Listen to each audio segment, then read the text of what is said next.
çantamla Asya'yı geziyorum. Gün 20 Koh İskeleden bota biniyoruz ve Koh Tao'ya varıyoruz. Adada geçen günün detaylarından sonra akşam muhteşem bir gün batımı ile günü bitiriyorum. Ve seyahatle ilgili en büyük korkularımdan biriyle yüzleşmek zorunda kalıyorum.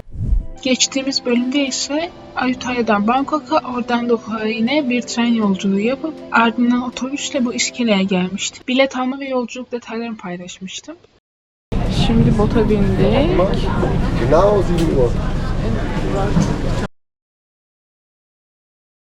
Şimdi indik bottan. Eğer hatırlayabilirsek normalde ücret varmış giriş için. Giriş ücretini atlayıp çocuğun söylediği yoldan gidebiliriz. Ama bilmiyorum hatırlar mıyız? I just say we arrived. Hello, I'm totally dead. Yeah. But you're right, yes we did. Yeah, and we need to remember the way to go. Straight right. Okay, okay.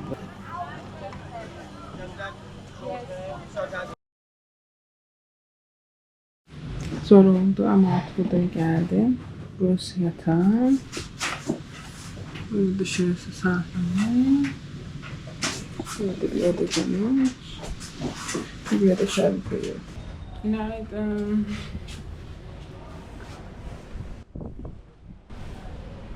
Uyumuşum. Şimdi burası kaldığım yerin alt katı. Çok iyi böyle. Önce bir sahili göstereyim. Üstümdeki gömlek de pisti. Duştayken onu da yıkadım kendimle birlikte. Şimdi çok iyi durumda gibi. Biraz ıslak ama üstümde kuru.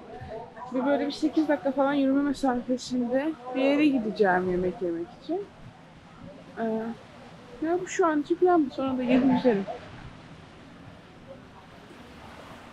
Özellikle şurası çok güzel.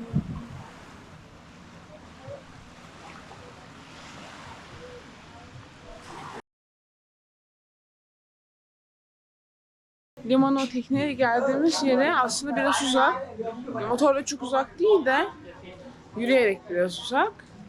Ama önde hemen sahilin olması falan güzel. Yakında acaba yemek yemek için falan market yerleri olmaz mı? Çok mu şehrin dışına tek başına mı diye. Ama burada başka işletmeler de var. Ve yani yemek yeme yeri de var. Ve 7-Eleven da var aslında. %20 mesafesinde. 6-7 dakika mesafede muhtemelen. O yüzden her şey yolunda.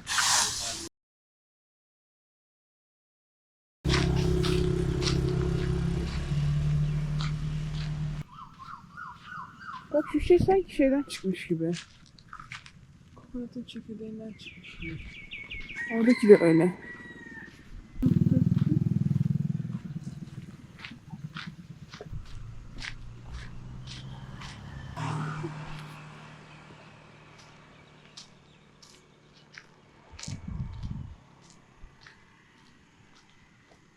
Makarcaydı.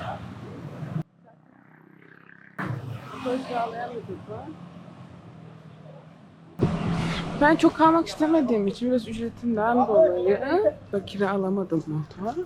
Ama herhalde Kopangan'da 5 gün kalabilirim. Orada düşünüyorum. Ya burada aslında benim çok işime yarardı. Gerçi ilk durakta hallettik. Biraz zor oldu. Dengesi biraz bozuldu aradım. Ağır olmamızdan ve sanırım motorun frenleriyle alakalı bir şeyden. Ama bir şekilde bıraktı beni asfalt yoldan 40 dakikalık bir yürüme mesafesinden. Ayutthaya'da 20'yeydi, tamam mı o makinenin çalışması. Burada kilosunu 50'ye yapıyorlar. Geldi, dışarıda menüye de baktım, hem vegan hem vejetaryen seçenekleri var gibi gözüküyor. Tatlı da bir yerde.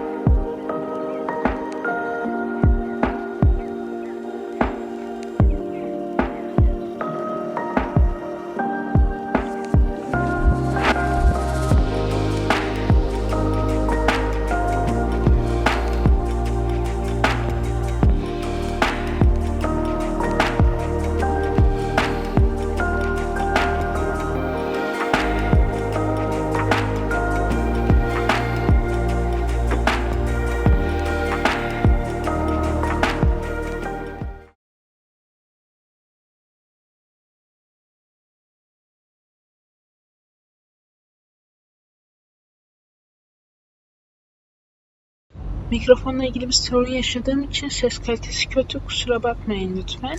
Gün batımından önce yüzmek için denize girdim ve su altı gerçekten muhteşemdi. Bu güzellik dikkatimi fazlasıyla dağıtmış olacak gibi bacağımı bir kayaya çarptım ve küçük bir kesik oluştu.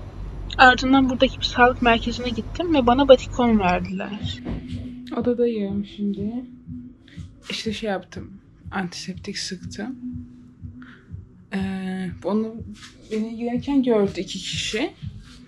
Biri doktor mu neydi anlamadım ya da sadece Asyalılara ya da diğer ırklara güvenmeyen bir beyaz mıydı? Bir şeyler söyledi önce anlamadım, sonra dönerken ben oradaydım. Başka bir çocuk geldi. Baktı, iyi misin, bir şey ihtiyacın var mı falan dedi. Dedim medikale uğradım. Antiseptik aldım. O duşa girdi. Sonra odaya dönüyordum. O ilk gördüm çocuk elinde kremle geliyormuş, kapıda karşılaştık. Bir bakayım mı dedi, içeri çağırdı. Baktı, dedim o kadar kötü değil, evet o kadar görünmüyor. Bir de asıl girişte şey dedi. Güveniyor musun yani falan dedim. İşte gittim bunu verdiler falan filan.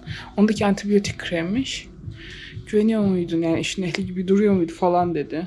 Bunu nasıl çevirdiysem yani. Ama sanki üstenci bir yerden söylüyormuş gibi geldi bana. Bir bakayım mı dedi. Ne yaptı böyle, çok bir şey falan dedi. Teşekkür ettim. Dedim eğer kreme ihtiyacım olursa diye aslında. Dedim buralarda mısın da ihtiyacım olursa. Evet dedi. Kendini işte istediğin gibi işte kesebilir, yaralayabilirsin, buradayım falan. Yine böyle soğuk ve üstenci. Galiba şaka yapıyorlar. Ve sanırım komik olduklarını sanıyorlar. Çünkü oluyor bu böyle arada. Neyse. Öyle çıktım sonra oradan.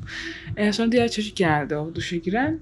O da sonra arkadaşı da geldi ona bir şey sormak için. O söyledi paramedik. Okumuş muymuş, paramedik miymiş, neymiş. O da bir baktı, evet dedi, çok kötü gözükmüyor dedi. İşte tavsiye verdi. İstersen dışarı çıkarken yine sarılabilirsin dedi. Bugün de yorganın dışında tut dedi. Olur da kanama falan olursa yukarıda tut dedi falan, anlattı böyle. Tatlıydı. Yani yardım istemedim bile ama beni gören herkes yardım etmeye geldi gibi. İyi hissettim bu konuda kendimi. Ama şey de kötü hissettim.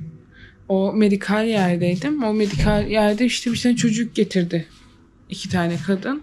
Düşmüş böyle dizi. Benim bacağımdan da kötü olmuş böyle. İşte o böyle ağlıyordu falan, kötü oldum, çıktım sonra.